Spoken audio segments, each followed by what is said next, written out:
Hi guys, happy Tuesday. I am Sharleen Joynt and welcome to the morning after. All right, so as always, I'm going to start with our Maltesers moment of the episode. And of course, we're talking about episode 8. Whew, already, it was Hometowns week, and in episode 8, you know, I'm always expecting a lot to happen, and I'm not going to say that there was a lot in this episode. I felt it was pretty par for the course, but nonetheless, my Maltesers moment is light this week. The hashtag light goals moment, of course, we know by now that this is a play on life goals, so it's something more lighthearted and attainable than a life goal. And so for me, it was that I want a Kylie in my life. Kendall's sister, Kylie, was like this like super like intuitive, like she was like a mix between a therapist and like a psychic intuitive, and she was just like so in on like the feelings, and I don't know, I was super into it. I was like, oh man, like I have two sisters I love dearly, but that would be pretty nice to have a Kylie in one's life. So I really liked her a lot, and it made me just want to like have tea with the both of them and just talk about feelings for a while. So yes, my Maltesers moment is that we should all have Kylies in our lives. Okay, so moving on in chronological order. So Kendall gets her home done first, and I thought it was interesting how when she introduced, I actually rewound this to make sure that she introduced the taxidermy room. It was not my taxidermy room. I thought this was interesting, how clearly they're like really playing up the taxidermy thing, but what I liked is how Kendall is fully in on this. Like, you never got the sense that she was this crazy girl. It's like she's into this quirky thing, and she's like, yeah, I'll go along with this. That was really the feeling you get from watching her. And I just feel like even a few years ago, she would have been that crazy girl. People would have watched her very differently. I just feel like the show has evolved in a way that it's not making fun of her, but also she's just kind of like in on it. It was interesting. Anyway, it was fun. It was cute. In general, I did find the mounting of the taxidermy a little hard to watch. I don't disagree with her sentiment. She wants to keep things forever. Like, there's something about keeping the animal forever that I admire, and I can see what she means by that. But something about like an empty carcass of a rat, I don't know. I had a hard time with that. I had a hard time watching that. It's a little disturbing for me, but I am a little squeamish, I will admit that. Okay, so finally, last thing I have to say about this date is that I feel like Ari, and this was before I saw the other dates, I feel like Ari throws around I'm falling in love with her, you, or, I'm falling for her or you way too easily. And that, I mean, my entire Flare recap is about that this week, so I won't repeat myself here, but it was the first out of 4 dates, and I was like, oh, that kind of came out of nowhere. Okay, so Tia gets her hometown date. I'm going to say it right up front, I was really hoping religion was going to be talked about on this date, just because it was talked about on their one-on-one date, and it was not brought up at all, and I don't know, I just felt like we never got the conclusion to that. I would have liked to see that, that's all. And I have to wonder if it came up and we just didn't see it. Maybe it came up and it wasn't addressed, I don't know. And it was a shame because it was that seed was planted and it never amounted to anything. I laughed when Tia's dad said, let's make a toast to Ari and Tia. I thought that was hilarious. And I actually really liked Tia's brother, and I confess I wasn't really expecting to. I thought he was going to be like the overly, like, he was too keen to play the protective brother role, sort of a la Desiree or JoJo in seasons past, like just all too willing to play that role. And I actually thought he was super respectful, and he was willing to be wrong about Ari. He was like, I didn't think I was going to like him, but I did. And I just feel like it's a lot for anyone to admit that, let alone someone who seemed to come on as strong as Tia's brother. So I don't know, I was shocked. Dana says, Tia cried so hard at the end, I was so sad. Yeah, I'm going to get to that. Oh my God, I was shocked. Finally, Tia says on this date to her mother, I feel like I've learned so much about myself and what makes me who I am, and getting to share that with him is huge. Just really stood out to me, and it was really well put. I think one of the reasons why people fall as hard as they do is because it's such like you learn so much about yourself. It's such a soul-searching journey to go on that show that I think you, in a part, will credit The Bachelor for like giving you that journey because he is responsible for you making it as far as you do, but also sharing that together. I think it bonds you. And so that can sort of be the line between that you being bonded over this experience and loving each other can sort of be blurred. Oh my God, I'm getting behind. Okay, so Becca K gets her hometown. I thought this was a super cute date. They were in the apple orchard. It didn't feel as staged as they can often feel. I just thought it was nice. I thought it was funny to hear her family's conversations before they entered. There was a lot of emphasis on how pragmatic Becca K is. I should just start calling her Becca. There's no other Becca now.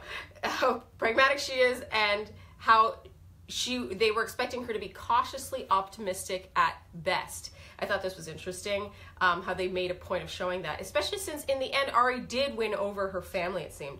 They did touch on religion in this one. Very exciting. This was with her Uncle Gary, who is a pastor, and Ari said, Becca and I have talked about this. Spiritually, I'm not as far along as she is, but I'm open to it. I thought this was a nice and careful response. He said he would go to church with her. But what bothered me about all this was that we never saw the conversation he was referring to. And I just can't stand that. I hate it when it's like referred to. It's like, oh yeah, we talked about this. It's like, when did you talk about this? I would have liked to have seen that. So that's what stood out to me as annoying. I did think his answer was good. And like I said, careful and respectful. And yeah, Ari really won over her mom. And her mom seemed shrewd. And like not easy to win over, and Ari won her over. So I think that's a testament to both of them, actually. Both to Ari for being able to win her over, and also the mother for, again, being open-minded enough to come around. Okay, last thing about this date. Note that Ari told Becca that he asked for and got her mom's blessing, and he didn't tell any of the other girls this. I thought that was interesting. Okay, so Lauren gets her hometown date. It was safe to say, I think you can all agree with me, that Ari was the most nervous about meeting her family out of all the families. It was really cute when he excused himself from the table and was like patting himself. It's like super intense.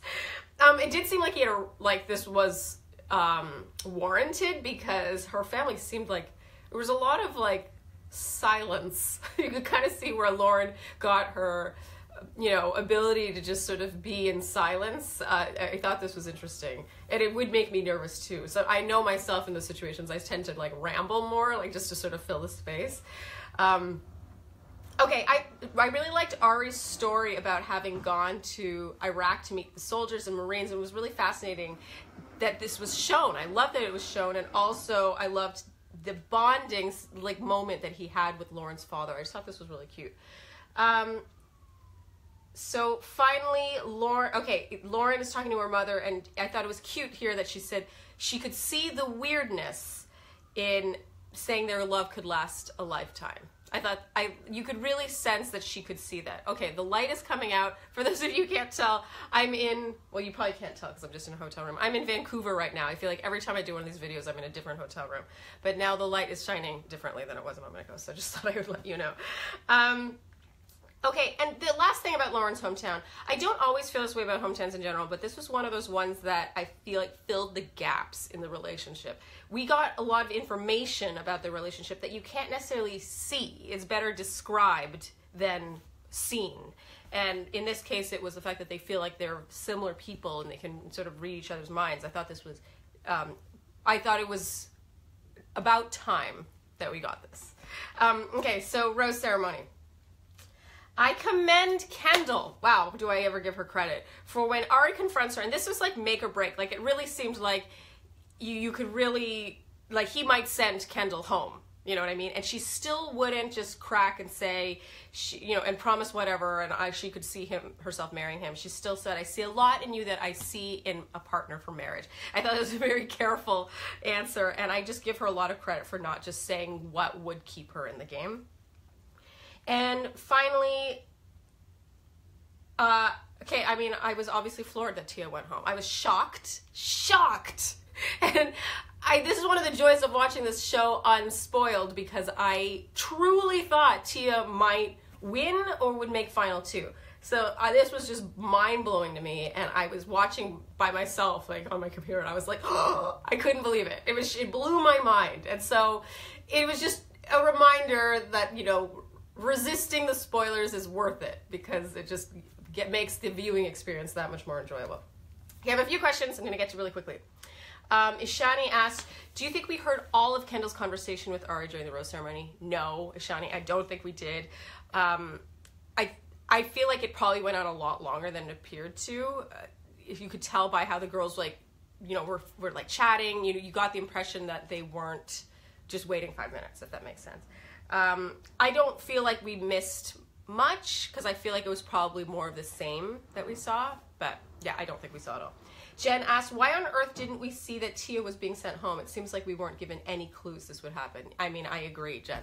I was floored. You're like I talked about it in my Flair recap. I just couldn't. I feel like there's no way for us to have seen that.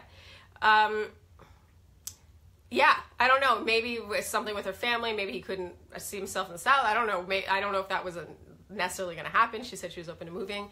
I do feel like I would have preferred more of an explanation on his part. I liked when Tia said, like, give me something. Tell me something is what she said. And I love that she said this because it's like, yeah, you owe her an explanation. And, he was just like, oh, something's missing. And it's like, ugh. Even if it is, feels too harsh, I just feel like everyone deserves some sort of a concrete answer beyond something was missing. Something. Finally, Sarah asks, what was the crystal joke? Was the crystal joke in the outtake at the end too mean in your opinion? They did not take the high road, but it was hilarious.